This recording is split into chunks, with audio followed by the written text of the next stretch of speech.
ನಮಸ್ತೆ ಎಲ್ಲರಿಗೂ. ಇವತ್ತು ನಾನು ನುಗ್ಗೆಕಾಯಿ ಸಾಂಬಾರು ಮಾಡ್ತಾಯಿದ್ದೀನಿ. ನಾನು ಸಾಂಬಾರಿಗೆ ಸಾಂಬಾರು ಪುಡಿ ಹಾಕಿ ಮಾಡ್ತಾಯಿಲ್ಲ. ಸಾಂಬಾರು ಪುಡಿಯ ಏನು ಮಸಾಲ ಇರುತ್ತಲ್ಲ ಅದನ್ನು ಗ್ರೈಂಡ್ ಮಾಡಿ ಹಾಕಿ ಮಾಡ್ತಾಯಿದ್ದೀನಿ. ಈ ರೀತಿ ಮಾಡೋದ್ರಿಂದ ತುಂಬಾ ರುಚಿಯಾಗುತ್ತೆ. ಸಾಂಬಾರು ಮಾಡೋದಕ್ಕೆ ನೋಡಿ, ನಾನು ಮೊದಲಿಗೆ ತೊಗರಿಬೇಳೆ ತೊಗೊಂಡಿದ್ದೀನಿ. ತೊಗರಿಬೇಳೆನ ತೊಳೆದ್ಬಿಟ್ಟು ಕುಕ್ಕರಿಗೆ ಹಾಕ್ತಾಯಿದ್ದೀನಿ. ಬೇಳೆ ಜೊತೆಗೆ ಟೊಮೆಟೊ ಹಾಕ್ತಾಯಿದ್ದೀನಿ.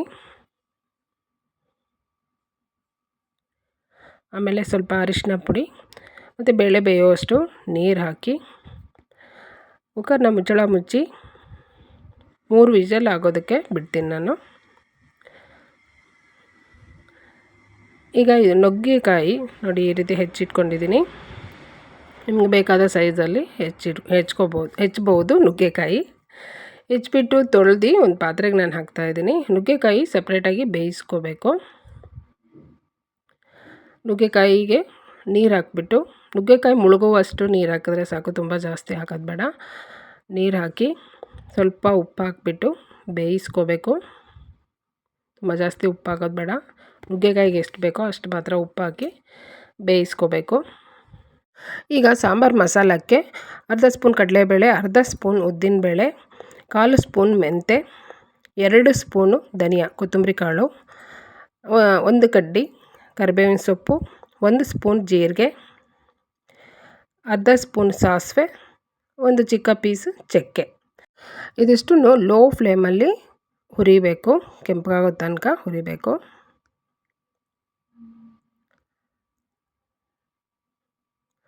ಈ ರೀತಿ ಸಾಂಬಾರು ಪುಡಿ ಮಸಾಲಾನ ರುಬ್ಬಿ ಮಾಡೋದ್ರಿಂದ ಸಾಂಬಾರು ತುಂಬಾ ರುಚಿಯಾಗುತ್ತೆ. ಒಳ್ಳೆ ಘಮ ಘಮ ಅಂತ ಇರುತ್ತೆ, ಚೆನ್ನಾಗುತ್ತೆ. ಈ ರೀತಿ ಟ್ರೈ ಮಾಡಿ ನೋಡಿ.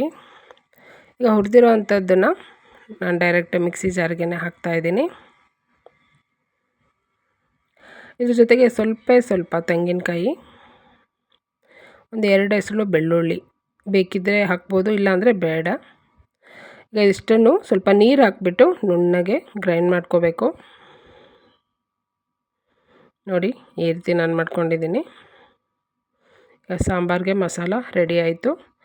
ಈಗ ಕುಕ್ಕರ್ನ ಸ್ಟೀಮ್ ಹೋದ್ಮೇಲೆ ಕುಕ್ಕರ್ನ ಮುಚ್ಚಳ ತೆಗೆದು ನೋಡಿ, ಬೇಳೆ ಕೂಡ ಕರೆಕ್ಟಾಗಿ ಬೆಂದಿದೆ. ಬೇಳೆ ಟೊಮೆಟೊ ಬೆಂದಿದೆ. ಈಗ ಇದನ್ನು ಮ್ಯಾಶರಿಂದ ನಾನು ಸ್ವಲ್ಪ ಮ್ಯಾಶ್ ಮಾಡ್ಕೊತೀನಿ. ಎಲ್ಲ ಮಿಕ್ಸ್ ಆಗೋ ಥರ ಟೊಮೆಟೊ ಬೇಳೆ. ಈಗ ಬೇಳೆ ರೆಡಿ ಆಯಿತು. ಈಗ ಒಂದು ಪಾತ್ರೆಯಲ್ಲಿ ನಾನು ಒಗ್ಗರಣೆ ಹಾಕ್ತಾಯಿದ್ದೀನಿ. ಒಗ್ಗರಣೆಗೆ ಎಣ್ಣೆ ಹಾಕಿ, ಎಣ್ಣೆ ಬಿಸಿ ಆದಮೇಲೆ ಸಾಸಿವೆ ಹಾಕ್ತಾಯಿದ್ದೀನಿ. ಸಾಸಿವೆ ಸಿಡಿಯುವಾಗ 1 ಒಣಮೆಣಸಿನ್ಕಾಯಿನ ಮುರಿದ್ಬಿಟ್ಟು ಹಾಕಿದ್ದೀನಿ. ಆಮೇಲೆ 1 ಕಡ್ಡಿ ಕರಿಬೇವಿನ ಸೊಪ್ಪು ಹಾಕಿದ್ದೀನಿ. ಇದು ಚಿಕ್ಕ ಈರುಳ್ಳಿ ಅಂದರೆ ಸಾಂಬಾರು ಈರುಳ್ಳಿ ಹಾಕ್ತಾಯಿದ್ದೀನಿ. ಸಾಂಬಾರು ಈರುಳ್ಳಿ ಇಲ್ಲಾಂದರೆ ದಪ್ಪ ಈರುಳ್ಳಿನ ಉದ್ದಕ್ಕೆ ಹೆಚ್ಚಿಬಿಟ್ಟು ಹಾಕ್ಬೋದು. ಸ್ವಲ್ಪ ಈರುಳ್ಳಿ ಬಾಡಿಸ್ಕೋಬೇಕು. ಆಮೇಲೆ ಸ್ಟವ್ನ ಸಿಮ್ಮಲ್ಲಿ ಇಟ್ಬಿಟ್ಟು ಸ್ವಲ್ಪ ಹಿಂಗೆ ಹಾಕ್ತಾಯಿದ್ದೀನಿ ನಾನು.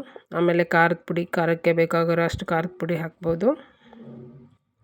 ಹಾಕಿ ಒಗ್ಗರಣೆ ಜೊತೆ ಒಂದು ಸಾರಿ ಹಾಗೆ ಮಿಕ್ಸ್ ಮಾಡ್ತೀನಿ. ಖಾರದ ಪುಡಿ ಹಾಕೋಕ್ಕೆ ಮುಂಚೆ ಯಾವಾಗಲೂ ಅಷ್ಟೇ ಸ್ಟವ್ನ ಸಿಮ್ಮಲ್ಲಿ ಇಟ್ಬಿಟ್ಟು ಹಾಕಿ, ಇಲ್ಲಾಂದರೆ ಸೀದೋಗಿಬಿಡತ್ತೆ. ಹೀಗೆ ಮಿಕ್ಸ್ ಮಾಡಿ ಆದಮೇಲೆ ಬೇಯಿಸ್ಕೊಂಡಿರುವಂಥ ಬೇಳೆ ನಾನು ಹಾಕ್ತಾಯಿದ್ದೀನಿ. ಬೇಳೆ ಟೊಮೆಟೊ ಬೇಯಿಸ್ಕೊಂಡಿದ್ನಲ್ಲ ಅದನ್ನು ಹಾಕಿದ್ದೀನಿ. ಕುಕ್ಕರ್ಗೆ ಸ್ವಲ್ಪ ನೀರು ಹಾಕ್ಬಿಟ್ಟು ಅದನ್ನು ಹಾಕಿದ್ದೀನಿ. ಈಗ ಬೇಯಿಸ್ಕೊಂಡಿರುವಂಥ ನುಗ್ಗೆಕಾಯಿ ನೀರು ಸಮೇತ ಹಾಕಬೇಕು. ನೀರು ಬಿಸಾಕಬೇಡಿ, ನೀರು ಸಮೇತ ಹಾಕಬೇಕು. ಆವಾಗಲೇ ಸಾಂಬಾರು ನುಗ್ಗೆಕಾಯಿದು ರುಚಿ ಬರುತ್ತೆ, ತುಂಬ ಚೆನ್ನಾಗಾಗುತ್ತೆ. ಈಗ ಇದಕ್ಕೆ ರುಬ್ಕೊಂಡಿರೋಂಥ ಮಸಾಲ ನಾನು ಹಾಕ್ತಾಯಿದ್ದೀನಿ. ರುಚಿಗೆ ಉಪ್ಪು, ನುಗ್ಗೆಕಾಯಿ ಬೇಯಿಸುವಾಗ ಉಪ್ಪು ಹಾಕಿರೋದ್ರಿಂದ ಈಗ ಸ್ವಲ್ಪ ಉಪ್ಪು ಹಾಕಿದ್ದೀನಿ. ಮತ್ತು ಹುಣಸೆ ಹುಳಿ ಹಾಕಿದ್ದೀನಿ. ಇದಿಷ್ಟನ್ನು ಸರಿಯಾಗಿ ಮಿಕ್ಸ್ ಮಾಡ್ಕೋಬೇಕು. ಮೊದಲಿಗೆ ಉಪ್ಪು ಹುಳಿ ಹಾಕುವಾಗ ಸ್ವಲ್ಪ ಕಮ್ಮಿನೇ ಹಾಕೋದು ಒಳ್ಳೆಯದು.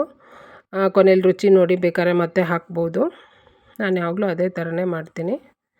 ನೋಡಿ ಈಗ ಇದು ಸರಿಯಾಗಿ ಮಿಕ್ಸ್ ಮಾಡಿ ನೀರು ನೋಡಿಕೊಂಡು ಎಷ್ಟು ಹಾಕ್ಬೇಕಂತ ನೋಡಿಕೊಂಡು ಹಾಕ್ಕೋಬೇಕು. ಇದು ಕುದ್ಮೇಲೆ ಸ್ವಲ್ಪ ಗಟ್ಟಿಯಾಗುತ್ತೆ ಸಾಂಬಾರು. ಸರಿಯಾಗಿ ಮಿಕ್ಸ್ ಮಾಡಿ ನೋಡಿ, ನೋಡೋದಕ್ಕೇ ಎಷ್ಟು ಚೆನ್ನಾಗಿದೆ. ಮನೆ ಫುಲ್ ಘಮ ಘಮ ಘಮ ಅಂತ ಇರುತ್ತೆ. ಈ ರೀತಿ ಸಾಂಬಾರು ಪುಡಿ ಹಾಕಿ ಮಾಡೋದ್ರ ಬದಲು ಈ ರೀತಿ ರುಬ್ಬಿಬಿಟ್ಟು ಹಾಕಿದ್ರೆ ತುಂಬ ರುಚಿಯಾಗುತ್ತೆ, ಒಳ್ಳೆ ಘಮ ಘಮ ಅಂತ ಇರುತ್ತೆ. ನೋಡಿ, ಈಗ ಸಾಂಬಾರು ಒಂದ್ಸರಿ ಜೋರಾಗಿ ಕುದೀತಾ ಇತ್ತು. ಈ ಟೈಮಲ್ಲಿ ಸಾಂಬಾರು ಕುದಿಯುವಾಗ ಒಂದು ಸಲ ರುಚಿ ನೋಡಿ, ಉಪ್ಪು ಹುಳಿ ಸರಿ ಇದೆ ಅಂತ. ನನಗೆ ಸ್ವಲ್ಪ ಕಮ್ಮಿ ಇತ್ತು ಅಂತ ಮತ್ತು ನಾನು ಸ್ವಲ್ಪ ಉಪ್ಪು ಮತ್ತು ಹುಣಸೆ ರಸ ಹಾಕಿದ್ದೀನಿ. ಹಾಕಿ ಈಗ 1-2 ನಿಮಿಷ ಕುದಿಬೇಕು. ಜೋರಾಗಿ ಕುದಿಯುವಾಗ ಸ್ಟವ್ನ ಸಿಮ್ಮಲ್ಲಿ ಇಟ್ಬಿಟ್ಟು 1-2 ನಿಮಿಷ ಕುದಿಯೋದಕ್ಕೆ ಬಿಡಬೇಕು. ಮಸಾಲೆ ಎಲ್ಲ ಚೆನ್ನಾಗಿ ಕುದಿಬೇಕು.